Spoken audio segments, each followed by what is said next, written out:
ating pinagdaanan.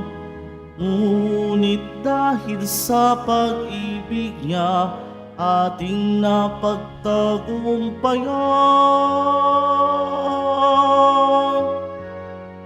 Purihin natin ang Diyos, purihin natin ang Diyos. Kabutihan niya ay hindi masusukat, kaya't magbunyi ang lahat. Pag-ibig niya ay wagas, pag-asa natin at lakas. Pagpapala niya ay laging bumubuhos. Purihin natin ang Diyos.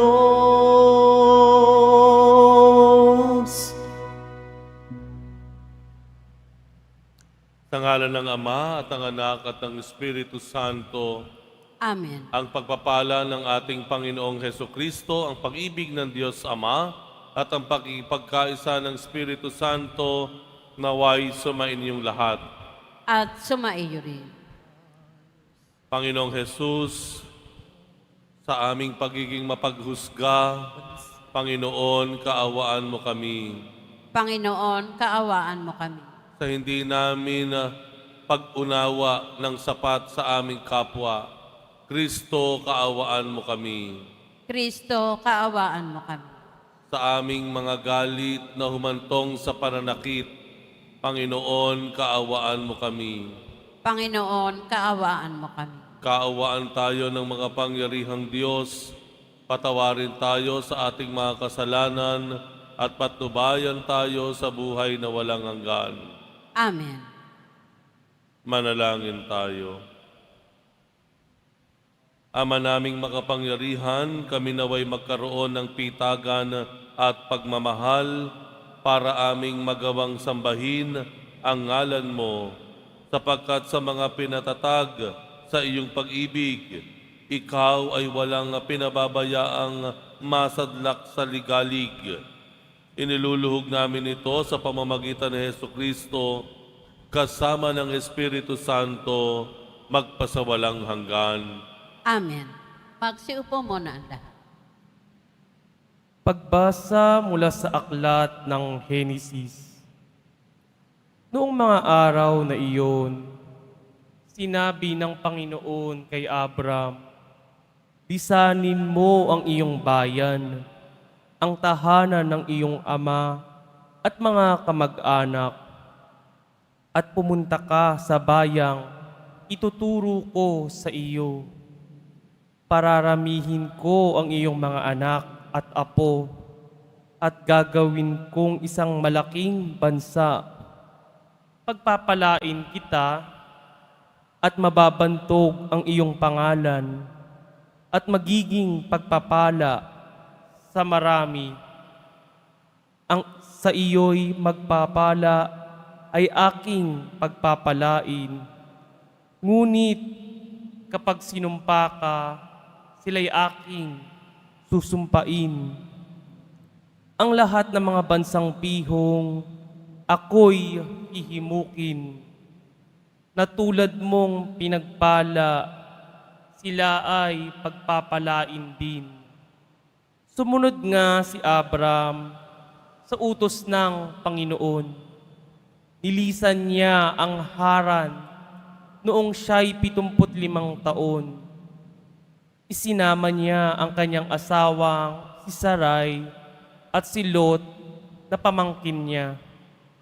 Dinala niyang lahat ang kanyang mga alipin at kayamanan at nagtungo sa Kanaan.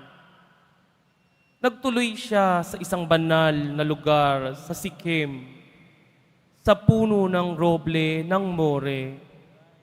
Nooy naroon pa ang mga Kananeo. Napakita kay Abram ang Panginoon. Sinabi sa kanya, "Ito ang bayang ibibigay ko sa iyong lahi." At nagtayo si Abram ng dambana para sa Panginoon.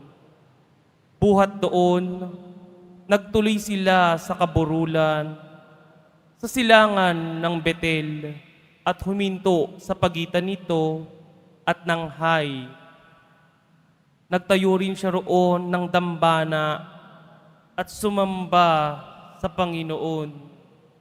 Mula roon, unti-unti silang nagpatuloy papunta sa gawing timog ng Kanaan. Humihimpil sila habang daan ayon sa hinihingi ng pagkakataon. Ang salita ng Diyos. Salamat sa Diyos. Mapalad ang ibinukod na bansang hinirang ng Diyos. Mapalad ang ibinukod na bansang hinirang ng Diyos. Mapalad ang bansang Panginooy Diyos. Mapalad ang bayang Kanyang ibinukod magmula sa langit. Kanyang minamasdan ang lahat ng taong Kanyang nilalang. Mapalad ang ibinukod na bansang hinirang ng Diyos. Ang may takot sa Diyos at nagtitiwala sa Kanyang pag-ibig ay kinakalinga, hindi babayaang sila ay mamatay. Kahit magtaggutom, sila'y binubuhay. Mapalad ang ibinukod na bansang hinirang ng Diyos. Ang ating pag-asay nasa Panginoon. Siya ang sanggalang natin at katulong. Dahilan sa Kanya, kami natutuwa. Sa Kanyang ngalan ay nagtitiwala. Mapalad ang ibinukod na bansang hinirang ng Diyos. Magsitayo po ang lahat.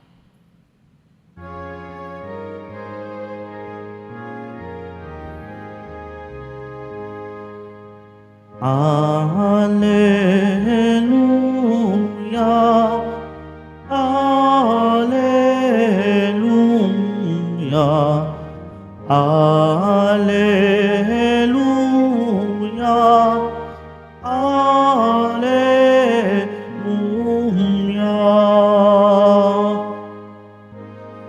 Buhay ang salita ng Diyos, ganap nitong natatalos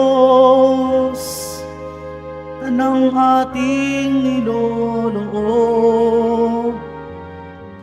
Alleluia, Alleluia, Alleluia,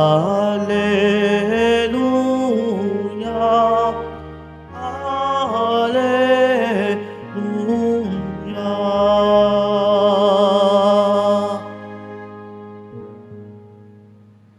Sumainyo ang Panginoon.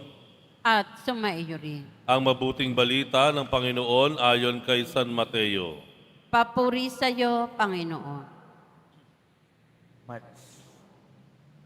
Noong panahong iyon, sinabi ni Jesus sa kanyang mga alagad, "Huwag ninyong hatulan ang inyong kapwa upang hindi kayo hatulan ng Diyos, sapagkat hahatulan kayo ng Diyos ayon sa hatol na inihahatol ninyo sa iba. Ang panukat ninyo sa iba ay siya ring ipanunukat sa inyo.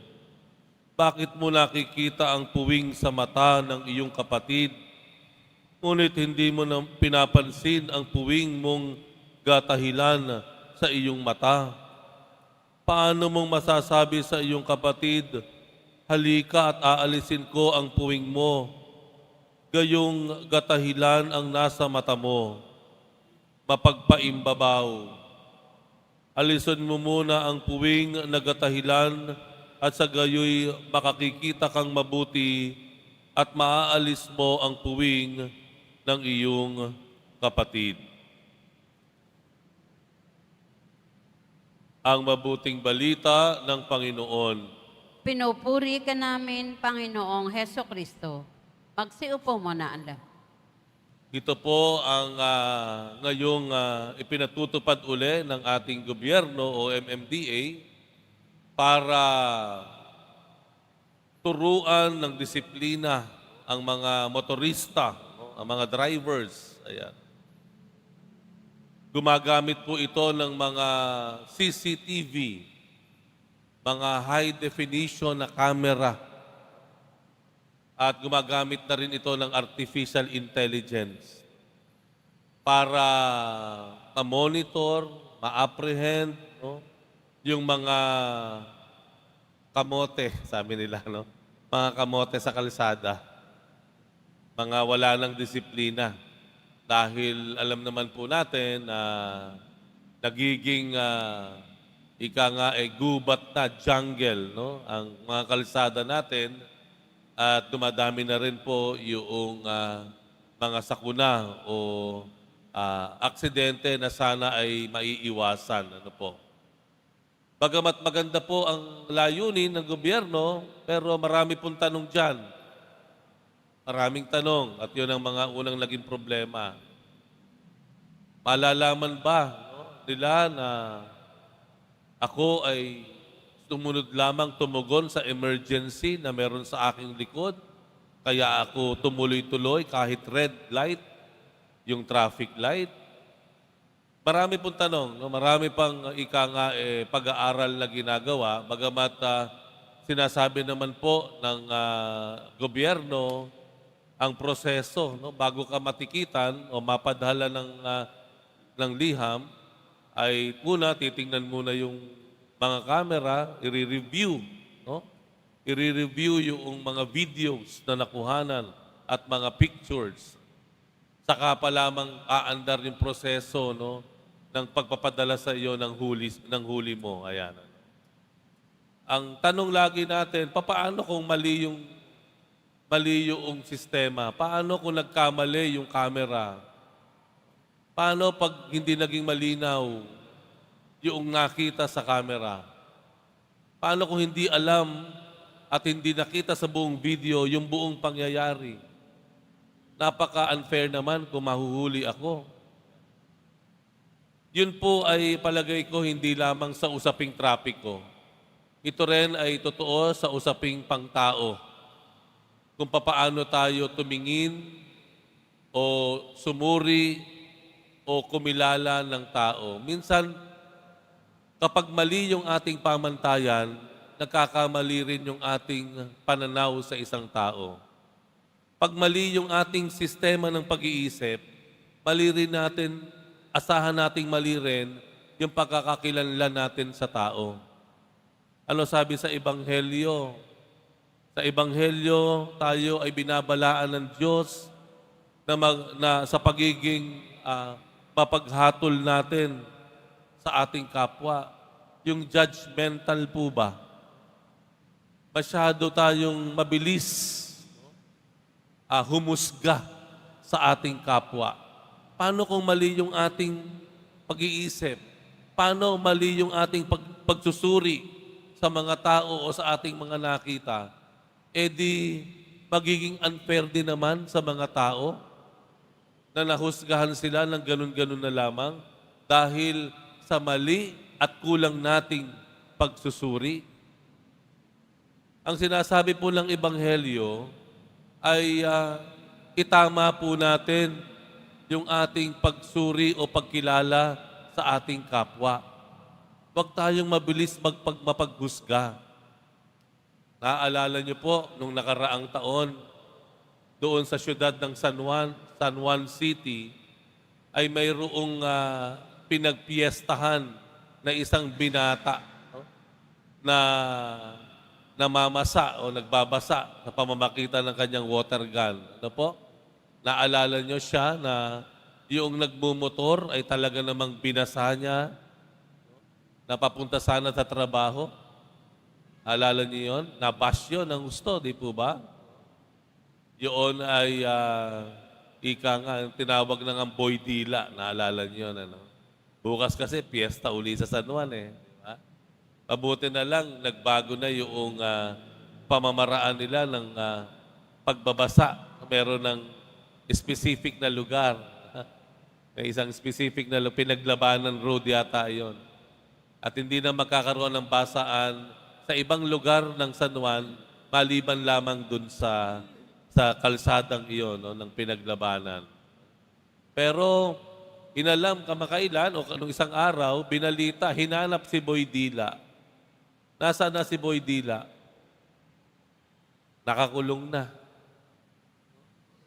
Sa salang malayong-malayo doon sa ginawa niya nung kapistahan ng San Juan last year. Sabi ko, bakit nagkaganito itong taong ito? Bakit nagkaganyan siya? Hindi kaya siya biktima ka talaga ng mapanuri at mapaghusgang mga tao? Na yung isang kasalanan na iyon, nahusgahan na yung buong pagkatao niya, nahusgahan na rin yung buong pamilya niya. At nakalulungkot kung ito pa ang naging dahilan kung bakit nagkagano na siya ngayon. Nakakulong na. Alam po ninyo, ito po yung nakakalungkot sa atin, mga Pilipino.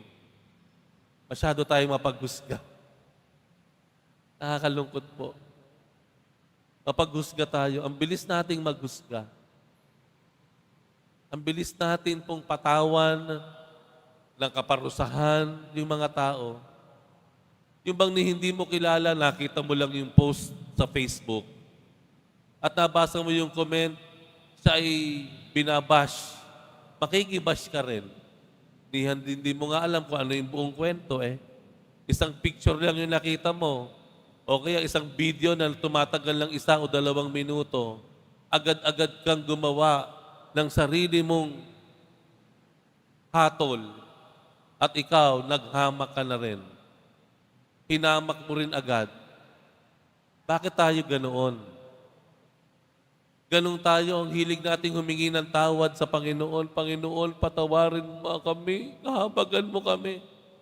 Kung paano tayo manikluhod sa Diyos, na tayo patawarin sa ating mga pagkakamali at kasalanan. Pero sa kabilang banda, pagdating sa ating pakikitungo sa ating kapwa, ni hindi nating kilala, o we barely know these people, ang bilis-bilis nating manghusga. Napakaiksi ng pasensya natin sa bawat isa. Ang Ebanghelyo, hindi po niya sinasabi na wag nating pag-aralan yung mga nakikita natin. Hindi sinasabi ng Ebanghelyo na wag nating suriin yung mga nakikita natin. Hindi po. Sinasabi lang ng Ebanghelyo, suriin natin, pag-aralan natin yung mga nakikita natin. Pag-aralan natin yung kilos ng mga tao. Pero siguraduhin po natin na tama po yung ating pamantayan. Tama yung ating panukat. Tama yung ating ginagamit na panukat sa kapwa natin. Na sana ang ginagamit nating panukat, yung salita ng Diyos, yung panukat natin, yung mga turo niya, yung mga aral niya, hindi mga panukat na nakuha lang natin kung saan-saan, nadampot at napulot natin kung saan-saan. Sana po itigil na natin ang ating masyadong mapanghusga, mapanghatol na ugali.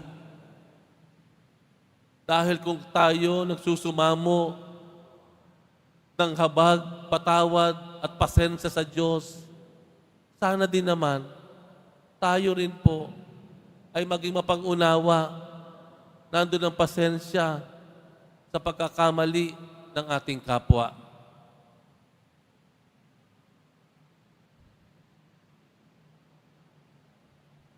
Magsitayo na po, anda.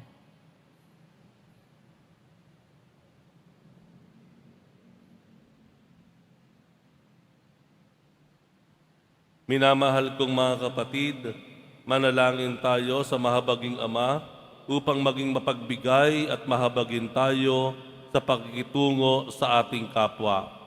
Ama, ituro sa amin ang iyong pagiging mahabagin. Ama, ituro sa amin ang iyong pagiging mahabagin. Ang simbahan, naway laging isagawa ang kanyang paglilingkod sa mananampalataya sa pamamagitan ng pagpapagaling at pagpapatawad.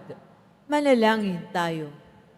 Ama, ituro sa amin ang iyong pagiging mahabagin.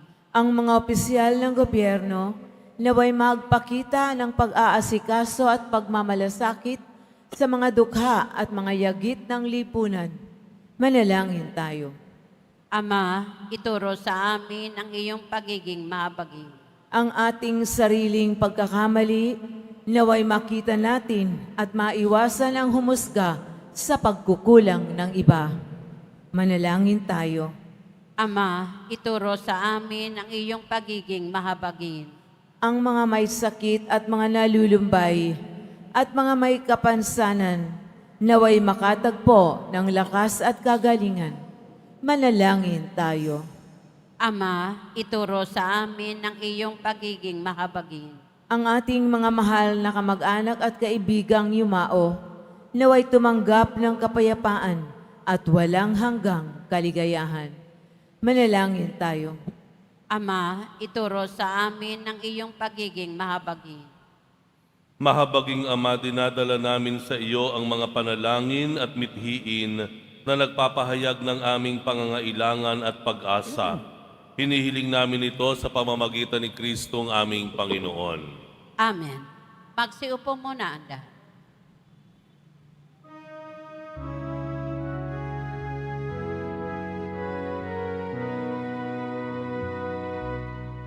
Tanggapin ninyo, O Diyos naming Ama,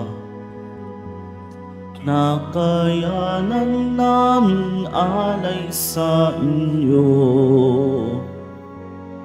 Galing din po sa inyo mga biyaya na ito, tinapay at alak mula sa aming ani.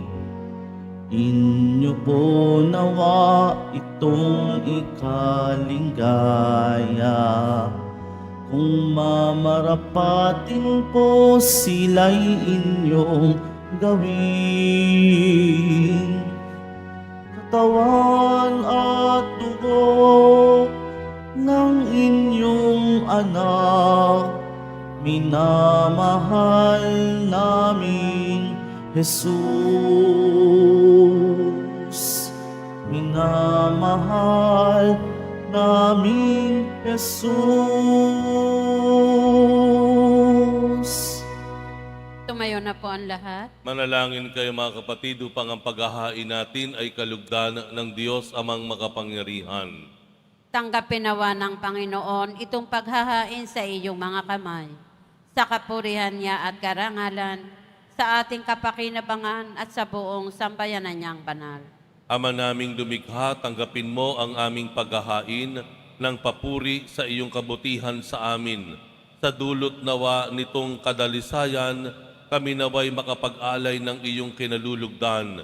Sa pamamagitan ni Hesukristo, kasama ng Espiritu Santo, magpasawalang hanggan. Amen. Sumainyo ang Panginoon. At sumaiyo rin. Itaas sa Diyos ang inyong puso at diwa.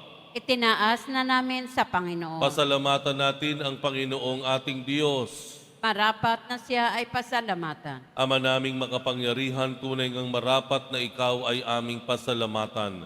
Sa iyong pagdingap at kagandahang loob, ang tao ay nilikha mo at pinangasiwa sa sansinukob.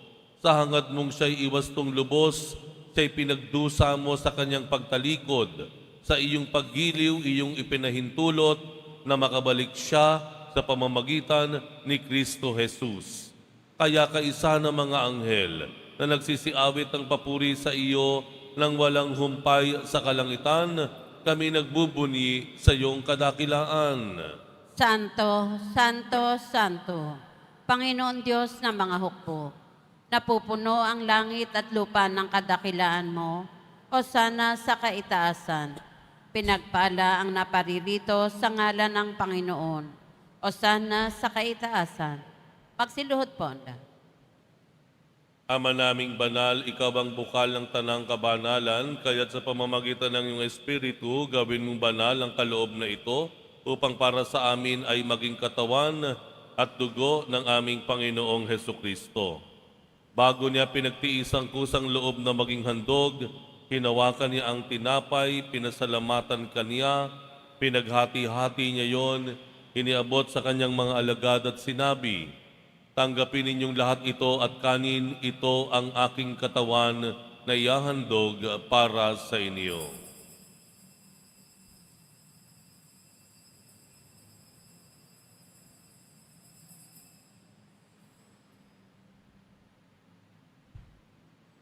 Gayon din naman nang matapos ang hapunan, hinawakan niya ang kalis, muli kaniyang pinasalamatan, iniabot niya ang kalis sa kanyang mga alagad at sinabi, "Tanggapin ninyong lahat ito at inumin, ito ang kalis ng aking dugo, ng bago at walang hanggang tipan, ang aking dugo na ibubuhos para sa inyo at para sa lahat sa ikapagpapatawad ng mga kasalanan.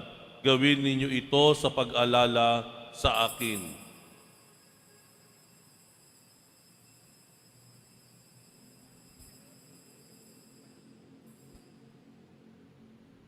Tumayo na po ang lahat. Ipagbunyi natin ang misteryo ng pananampalataya. Si Kristo'y namatay, si Kristo'y nabuhay, si Kristo'y babalik sa wakas ng panahon. Ama, ginagawa namin ngayon ang pag-alala sa pagkamatay at muling pagkabuhay ng iyong anak, kaya't iniaalay namin sa iyo ang tinapay na nagbibigay buhay at ang kalis na nakakaloob ng kaligtasan. Kami nagpapasalamat dahil kami iyong minarapat na tumayo sa harap mo para maglingkod sa iyo. Isinasamo namin kaming magsasalo-salo sa katawan at dugo ni Kristo ay mabuklod sa pagkakaisa sa pamamagitan ng Espiritu Santo. Ama, lingapin mo ang iyong simbahang laganap sa buong daigdig. Puspusin mo kami sa pag-ibig, kaisa ni Leon na aming Papa at ni Jose na aming obispo at ang tanang kaparian.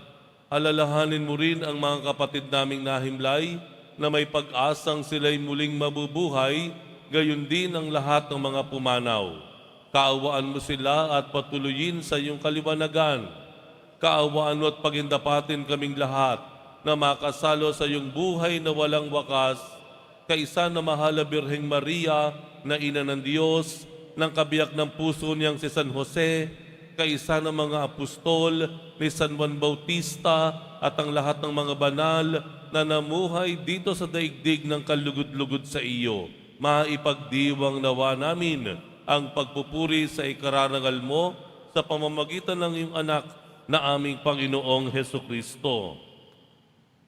Sa pamamagitan ni Kristo, kasama niya at sa Kaniya, ang lahat ng parangal at papuri ay sa iyo, Diyos amang makapangyarihan, kasama ng Espiritu Santo, magpasawalang hanggan. Amen. Idalangin po natin na hindi lang tayo maging masunuring mga anak ng Diyos, kundi tayo rin po ay maging magalang at nagmamalasakit na kapatid sa ating kapwa. Ama namin, sumasalangit ka, sambahin ang ngalan mo. Mapasa amin ang kaharian mo, sundin ang loob mo dito sa lupa para nan sa langit.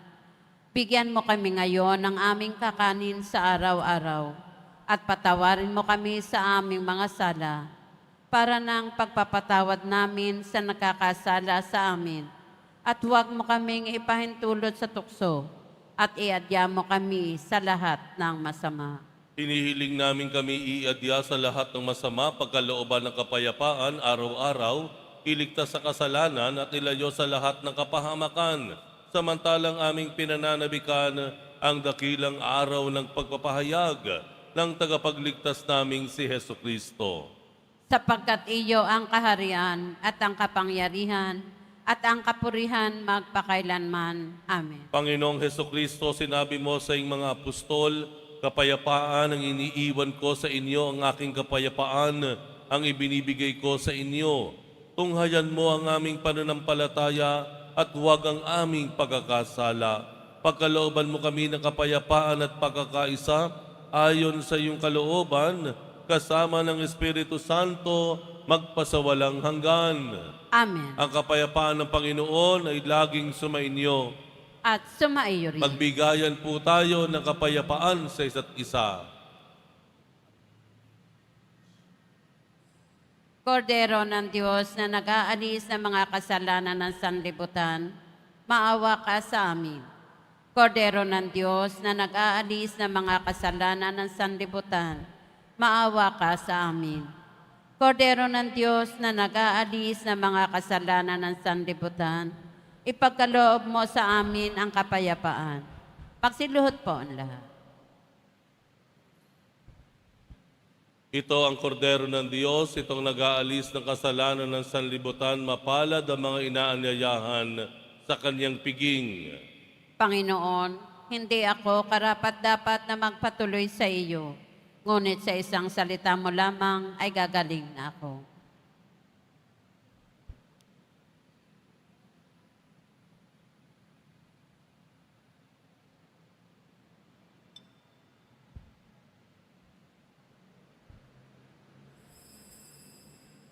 Para sa lahat ng tatanggap ng banal na komunyon, sasagot po tayo ng amin pagkasabi ng pari o ng lay minister ng katawan ni Kristo at isubo agad sa bibig bago umalis sa harapan ng pari o lay minister. Sumunod po tayo.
Tumayo na po ang lahat.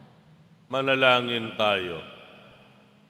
Ama naming mapagmahal, kaming nakinabang sa katawan at dugo ng iyong anak, ay sumasamo sa iyong habag upang ang aming taimtim na ginanap ay maging pagtanggap namin sa tiyak mong pagliligtas. Sa pamamagitan ni Hesu Kristo, kasama ng Espiritu Santo magpasawalang hanggan. Amen. Sumainyo ang Panginoon. At sumaiyo rin. Mahal na po ang Jesus Nazareno, inihayag mo sa pamamagitan ng krus ang walang maliw na pag-ibig ng Diyos sa sangkatauhan. Pakinggan mo ang kahilingan, lalo na para sa mga nangangailangan ng iyong tulong at awa. Makamtanawa namin ang iyong kasagutan na may utang na loob na tinatanaw.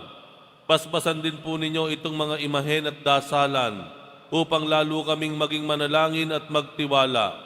Sa pamamagitan ng bendisyon na ito, naway lalo kaming maging mapaglingkod, masunurin at tapat sa iyo na aming malwalhating Panginoon magpasawalang hanggan. Amen. At pagpalain kayong lahat ng makapangyarihang Diyos, Ama at Anak at Espiritu Santo. Amen. Tumayo kayo sa kapayapaan na mahal na poong Jesus Nazareno. Salamat sa Diyos.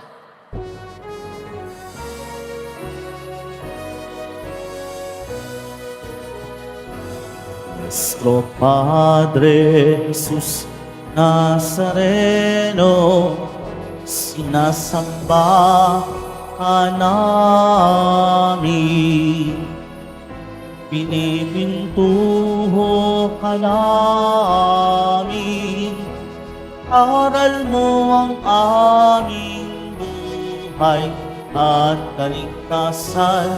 Nuestro Padre Jesus Nazareno, iligtas mo kami sa kasalanan. Ang krus krus mong kinamatayan ay sagisag ng aming kaligtasan. Nuestro Padre Jesus Nazareno, dinarangal ka namin. Nuestro Padre Jesus Nazareno, inuwalhati ka namin. Nuestro Padre Jesus Nazareno, dinarangal ka namin. Nuestro Padre Jesus Nazareno,